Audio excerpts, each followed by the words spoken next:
Cornelia's Jewels by James Baldwin. It was a bright morning in the old city of Rome many hundred years ago. In a vine-covered summerhouse in a beautiful garden, two boys were standing. They were looking at their mother and her friend, who were walking among the flowers and trees. "Did you ever see so handsome a lady as our mother's friend?" asked the younger boy, holding his tall brother's hand. "She looks like a queen, yet she is not so beautiful as our mother," said the elder boy. "She has a fine dress, it is true, but her face is not noble and kind." "It is our mother who is like a queen, that is true," said the other. "There is no woman in Rome so much like a queen as our own dear mother." Soon Cornelia, their mother, came down the walk to speak with them.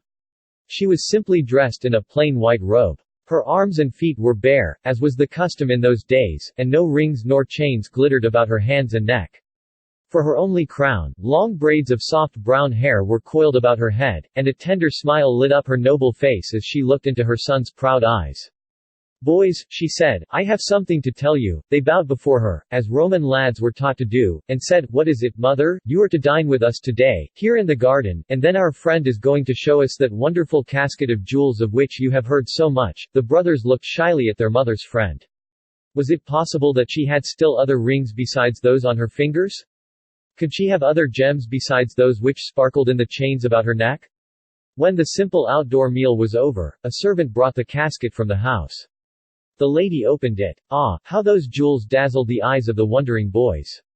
There were ropes of pearls, white as milk, and smooth as satin, heaps of shining rubies, red as the glowing coals, sapphires as blue as the sky that summer day, and diamonds that flashed and sparkled like the sunlight.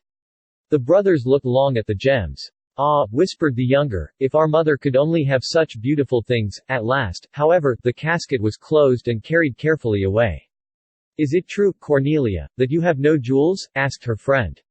"Is it true, as I have heard it whispered, that you are poor?" "No, I am not poor," answered Cornelia, and as she spoke she drew her two boys to her side, "for here are my jewels. They are worth more than all your gems." I am sure that the boys never forgot their mother's pride and love and care, and in after years, when they had become great men in Rome, they often thought of this scene in the garden. And the world still likes to hear the story of Cornelia's jewels.